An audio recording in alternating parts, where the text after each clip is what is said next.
Hi, in this video I will be explaining how auto-configuration server works in Splynx. Using ACS we can auto-provision our CPU devices, provide mass updates or upgrades, and change the configuration of the equipment without logging in using SSH or Winbox or Telnet. I'm talking about CP, which means custom premises equipment. In this case, we talk about home routers of clients or fiber ONUs, ONTs, or we also talk about wireless CPE devices that we can manage. And in this video, I will show how to change CP parameters without logging into the device, how to update LAN settings, work with the wireless network and troubleshoot using ping and trace route, and also reboot, reset, and upgrade the device. And if you use MikroTik as a CP router, then I will show how to use advanced API techniques to control it. Let's go to Splynx, and under networking TR69, which is the protocol that we use for communication with CP devices, we have the dashboard, and here's the device list. I'll be working with this MikroTik router. As you can see, we have different routers and different CPE devices. And in this case, I will work with this MikroTik. And when I open it, it shows me available information about the device itself that I can also use a customer to assign device to a customer profile and also select his internet voice or recurring service. And then I'll be using these values for provisioning. But at the moment, I'm showing how to centrally change the data, change configuration and values of the CPE. Imagine that I'm the administrator with limited access and the first line support, for example, and I don't have permission to log into customer equipment. What we have there? So first of all, if we go to WAN, we got all the information. If we work with PPPoE, it's not our case because this one is DHCP. So if we have PPPoE, then I will see option to change my status to check if my username password is correct, if the link is up or not. Here in this case, we work with IPoE and DHCP WAN connection. In this case, it shows me my IP address, DNS servers, and I'm allowed to also change some settings. So in this case, MikroTik doesn't show me this much to change, but I can change, for example, LAN settings. So if I want to change LAN settings, here we can see that we have one host connected to my DHCP, but I can change the DHCP values. For example, I can change the DNS server and the main name. I can change also minimum, maximum IP addresses or define a different network. And when I save it, the device, if I have a direct connection, which we see that I have here, then Splynx is able to connect to the device and push the settings there. So here we see the DNS settings 111. And if it was changed, we can verify using Winbox. If I go to IP DHCP server and under my networks, there you see that the new DNS server was updated. So that was updated here. And I can go further. And for example, under Wi-Fi, I can change my SSID and the password. So for example, let's change this to MikroTik video because we are making video. So let's make this. And as soon as this is changed, I should see the new SSID, and also this SSID will be available on the list of the networks here. So if I will refresh my networks, I'll see that. And the next, what I can do under diagnosis, I'm able to run ping. So let's run ping for 8888. And it will show me the results. And also the same way, I'm able to run trace route. So we can see that the trace route 1111. I need to wait a bit, click the refresh button. And if I have a direct connection, everything goes very quick. So it shows me number of repetitions 4. It shows me the minimum maximum time, and that everything was correct. The same thing it will show me with the trace route. So again, I need to wait a bit because traceroute takes a bit more time. So we see requested, but I can now do other thing and it will just show me the result there inside of this box. Also, I can check if my download works or not. It doesn't show me the speeds of the download, but it shows me if I'm able to download the file. So if I have some HTTP file, I can put there the URL. For example, let's try to download this router.os file. And it will show me if my download works or not. Again, I can refresh there my traceroute and see if it will appear. Refresh that also. So that takes a bit of time because we have sent all these requests to the router and the router is sending us back the reply. And another option that I like to use is, so here we have a traceroute. We can see that the traceroute works. And there also I will get the download statistics showing me that the file, we were able to download the file or not.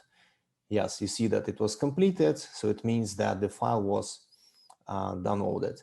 And that next diagnosis is that we can check how the Wi-Fi of customer works.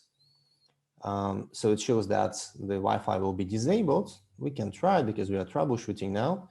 And it will show us the usage of frequency on 2.4 and the channel that we can use.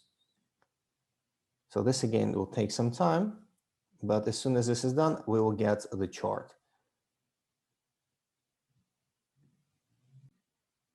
Let's scroll down.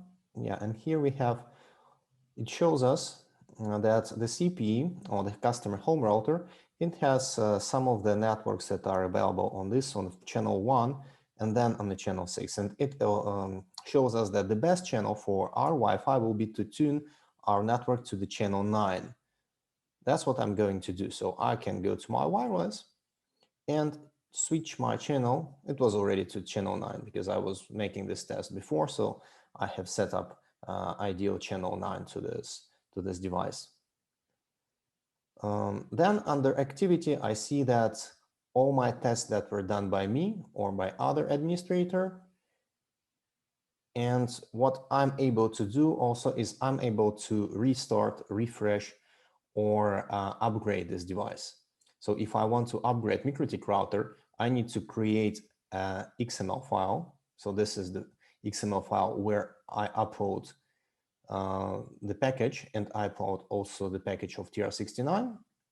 And I'm uploading this file. So how to upload this file to the device? Very in an easy way, send file. Here you can see that I can upload, select the file, and select from that XML. Call that this upgrade. And then I put the version 649.3. I upload the file. And as soon as this file is uploaded, I can send it and it will automatically upgrade the device. Also, I'm able to do the same, just selecting the devices and pushing the file. So I can do upgrade, need to again to select my file, so one of these, and click upgrade. If I have connection to my routers, it will be upgraded automatically. If not, it will be set up to upgrade as soon as router will come back online, it will be upgraded. And as I said, I can do reset, factory reset of the device, and I can also do the reboot of equipment. If we talk about MikroTik, another option is to connect MikroTik using API. And let's see how this CPE device looks on the customer profile. So this is my customer, and on the customer CPE, we see that there is an option of showing CPE device, and that is our MikroTik showing our MAC address, IP address, and uptime. And if I click view device, I'm getting back again to this page where I have all my statistics. So if some error will appear, like in this case, it shows me this as I was not able to download because I need to check my SSL settings on my MikroTik router. So, and then I can leave this error here, or I can just download it or delete it, I mean. And then the next topic that I want to cover is, let's go back to our customer and the CP, we can see that there is another option to add CP using MikroTik API. So it actually allows us to change the same values. Also, we can change DHCP, we can change WAN, we can change wireless settings, disable, enable, but using API. But one thing that we can do as well is setting up quality of service. And our quality of service is quite simple, but it works. It means that I can define the destination network, for example, for voice over IP, and this destination network will always be preferred. So the traffic will be sent there as first outgoing traffic, and I can define my speed limitations that will be dedicated for this voice over IP.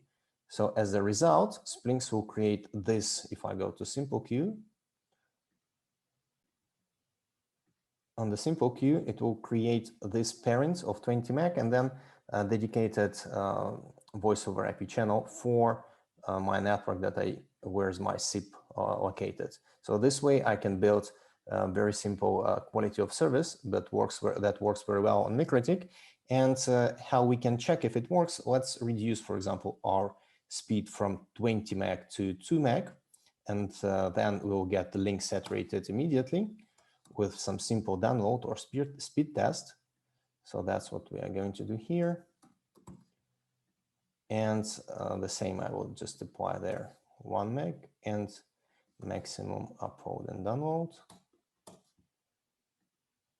So with this, now we can try to run speed test, and then we can do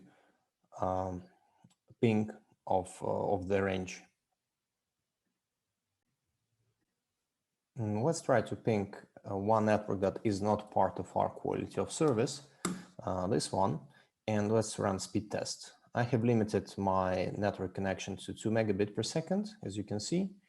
And if we look at the speed test, so you see that there are many packet losses and there are plenty of packets that are receiving instead of 40 seconds or 50 seconds, we receive them on 320. So during the whole speed test, we have over 300 milliseconds response. And there are also several packet lost. If we are uploading data, you see that it's even worse. So we have around 400, 500 milliseconds. So what we can do now is let's try the network that is part of our quality of service, which is 2450. So let's do ping to this network. And now let's run the speed test.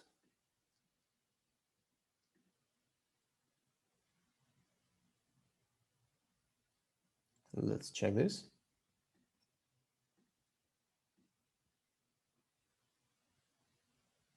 So you see that we had one jump when the speed test started to 695, but then all the speed test values are much less than what we had before. So instead of 300, maximum with this one, 180, 250. So you see that the behavior is much more stable of the line. So that's what I wanted to show about quality of service on the MikroTik level. And so if we go back to my networking, the CPU MikroTiks I can find here is the list, and also it can show me the values of the CPU status. And under TR69, all my devices are available there. And also, as I said, in the next video, I will be showing how to provision them, because we have the device, we can assign it to customer. And then the next step is, if it's non-configured, we can run provisioning and it will set up certain values. Thank you for your time.